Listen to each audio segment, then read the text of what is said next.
প্রিয় খামারি ভাই ও বোনেরা, আপনারা সকলে কেমন আছেন? আশা করি আপনারা সকলে ভালো আছেন।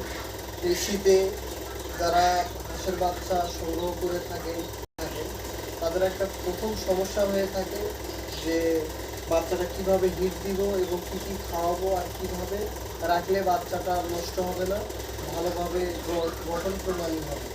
তো প্রিয় খামারি ভাই বোনেরা, আপনারা আমাদের এই ভিডিওটির সঙ্গেই থাকুন। আশা করি আমরা যতটুকু পারি আপনাদেরকে বোঝানোর চেষ্টা করব যে কীভাবে রাখলে বাচ্চাটা ভালো হবে এবং বাচ্চার মৃত্যুর পরিমাণ 0% নিয়ে আসা সম্ভব হবে। তো চলুন কথা না বাড়িয়ে ভিডিওটি শুরু করি। তো আমরা এভাবে বাচ্চা ব্রুডিং করে থাকি, চারদিক দিয়ে শীট দেই। শীট দেওয়ার পরে নিচে তুষ অথবা কাঠের গুঁড়া অথবা আমরা যাকে ধানের চালের গুঁড়া বলে থাকি সেটা আমরা নিচে দেব। এর এর মাধ্যমে নিচ থেকে যে ঠান্ডা আবহাওয়াটা এটা উপরের দিকে উঠবে না। তো আপনারা প্রথমত নিচে কাঠের গুঁড়া অথবা ধানের চালের গুঁড়া দিতেই হবে। এরপরে আপনাদের অনেকের শীট থাকে না, দেখা গেছে কি আপনারা কেউ 20টা বা 30টা বা 50টা বাচ্চা নিয়েছেন, এখন বাচ্চাটা আপনারা শীট নাই। সেক্ষেত্রে আমরা গ্রাম অঞ্চলে দেখে থাকি অনেকে তো গ্রামে বিভিন্নভাবেই তারা বাচ্চা রাখার জিনিসপত্র তৈরি করে থাকে, সেটাতেও করা যাবে। সেটাও নিচে এভাবে তুষ দিয়ে চারদিক দিয়ে ঘিরে রাখা যাবে। সেটা সামথিং 20-25 বা 30টা যারা বাচ্চা নিয়ে থাকেন তাদের ক্ষেত্রে।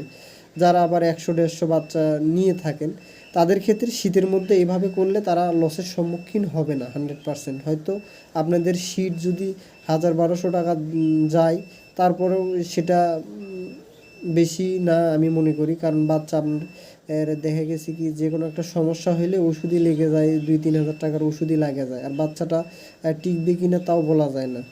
তো আপনারা যারা এইভাবে হিট দিবেন তাদের বাচ্চা ইনশাল্লাহ কাটবে না। আর এখন বাচ্চা আপনার কম, সেক্ষেত্রে জায়গাটা ছোটো করে দিতে পারবেন। বাচ্চা বেশি, সেক্ষেত্রে জায়গাটা বড় করে দিতে পারবেন, এটা একটা সুবিধা থেকে গেল। আর এখন যদি আমি ফিডের কথা বলে থাকি, সবচেয়ে গুরুত্বপূর্ণ বিষয় এটা।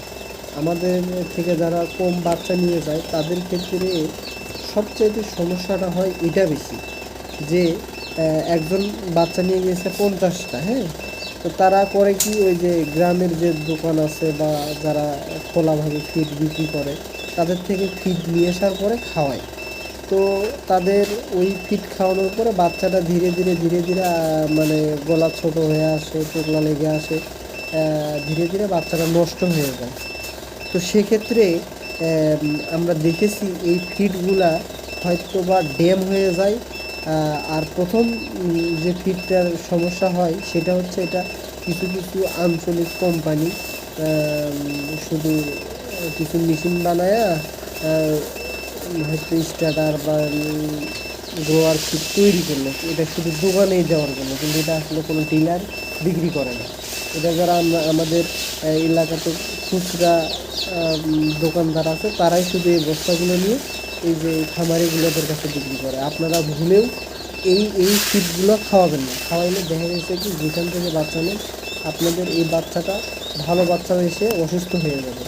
আপনারা অবশ্যই এলাকাতে যারা ফিড বিক্রি করে যেসব ডিলারেরা, সেই ডিলারদের কাছে যাবেন, যা হয়তো আপনাদের 10 কেজি লাগলে 10 কেজি নেবেন বা 20 কেজি নেবেন। অবশ্যই একজন বিক্রি না করলে আর একজন করবে। আর যদি নাই পান তো সেক্ষেত্রে এই ফিডটা নেওয়ার ক্ষেত্রে আপনারা বলবেন যে ভাই ফিডটার বস্তা খোলেন। অবশ্যই ব্র্যান্ডের ফিডটাই বাচ্চাকে খাওয়াবেন, এছাড়া ফিড খাওয়াইলে বাচ্চা টেকসই হয় না। আর আপনারা যেভাবে বাচ্চাটা রাখবেন সেখানে অবশ্যই দেখবেন যে বাচ্চাটা যে আমরা পানির পটটা দিই, এই পানির পটটার মাধ্যমে বাচ্চাটা গা ভিজাইলো কি না। এটা গা ভিজাইলে অবশ্যই তার সমস্যা, বাচ্চার জন্য খুব বড় সমস্যা, সেটা সমাধান করতে হবে, বাচ্চার পানিটা সরাই দিতে হবে। আর এইভাবে হয়তো বাচ্চারা রাখার পরে উপর দিয়ে ঘিরে দিতে হবে। অনেকে ভাবেন হয়তো অক্সিজেন নিতে পারবে কি না, অক্সিজেন যাবে, অক্সিজেন নিয়ে সমস্যা নাই, অক্সিজেন যাবে।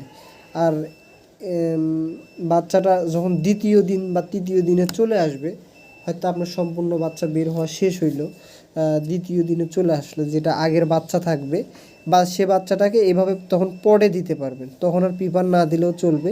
তখন এভাবে পডে দিয়ে, পডে খাদ্য দিয়ে আপনারা রাখতে পারবেন, কারণ বাচ্চারা তো ততক্ষণে খাওয়া শিখে গেছে। আর যে তুষগুলো থাকবে, তুষগুলো যে জায়গাতে কোনো জায়গাতে যদি ভিজে যায় সেটা আপনারা উল্টাপাল্টা করে দিবেন, তাতে ভালো হবে। যেখানে পড রাখা হয় সেখানে একটু সমস্যা হয়ে যায়, এর জন্য কাঠের গুঁড়োটার জন্য বা চালের গুঁড়োটা নষ্ট হয়ে যায়, ওটা আপনারা করে দিবেন। তো আপনারা অবশ্যই জানেন যে আমরা দেশি মুরগি এবং বেলজিয়াম হাঁস, দেশি হাঁস, খাকি ক্যাম্বেল হাঁসের বাচ্চা ফুটে থাকি। আপনাদের যাদের লাগবে অবশ্যই আমাদের সাথে যোগাযোগ করবেন, আমরা আপনাদেরকে ভালো মানের বাচ্চা দেওয়ার চেষ্টা করব, ব্রুডিং করা বাচ্চা। আর বাচ্চা কেনার আগে যে কোনো হ্যাচারি থেকে দেখবেন আসলে বাচ্চাটা ক্যারেট ভর্তি করে রাখছে অনেকেই, 2 দিন 3 দিন খাদ্য না দিয়ে বাচ্চা। আমরা যদি এভাবে ক্যারেট ভর্তি করে রাখি, 48 ঘন্টায় খাবার না দিলেও বাচ্চা আমাদের কাছে কিচ্ছু হবে না, বাচ্চা আরও ভালো থাকবে। তো সেক্ষেত্রে কিন্তু আপনাদের কাছে যে ওই বাচ্চাটা খাইতে চাবে না, ধীরে ধীরে শুকে শুকে মারা যাবে, গলা বাঁকা করবে, হাত পা ছেড়ে দিবে, এই ধরনের সমস্যা হয়ে বাচ্চাটা মারা যায়। আর আমরা যারা এইভাবে ব্রুডিং করে থাকি, ব্রুডিং অবস্থায় আপনাদেরকে বাচ্চা দিই, তাদের কিন্তু এই ধরনের সমস্যা খামারিরা বোঝে না বা হয় না। আর আপনারা যেটা জিরো অবস্থায় বাচ্চাটাকে, আরেকটা বিষয়, জিরো অবস্থাতে আপনারা বাচ্চাটাকে অনেক ডাক্তার বলে যে নাভি শুকানোর ওষুধ বা এই ওষুধ খাওয়াইতে হবে। আমি ব্যক্তিগতভাবে মনে করি যে আপনারা প্রথম অবস্থায় প্রথম 3 দিন ওষুধ খাওয়াবেন না। এইভাবে যদি আপনাদের ম্যানেজমেন্টটা ঠিক থাকে, আপনাদেরকে ওষুধ দিতে হবে না। হাঁসের বাচ্চা আর মুরগির বাচ্চার ট্রিটমেন্টটা সম্পূর্ণই আলাদা। এই জন্যই আলাদা, আপনারা যখন মুরগির বাচ্চা হয়তো দিনে 5 গ্রাম পানি খাইলে, একটা হাঁসের বাচ্চা না হইলেও 25 গ্রাম পানি খায়, আপনারা ওই মাত্রায় ওষুধটা দিলে হাঁসের বাচ্চাটার ওভারডোজ হয়ে যায়।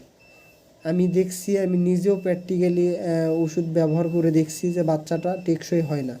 তো আপনারা যেভাবে বললাম হয়তো বা আপনারা এইভাবে করে দেখতে পারেন, আপনাদের অবশ্যই উপকার হবে ইনশাল্লাহ।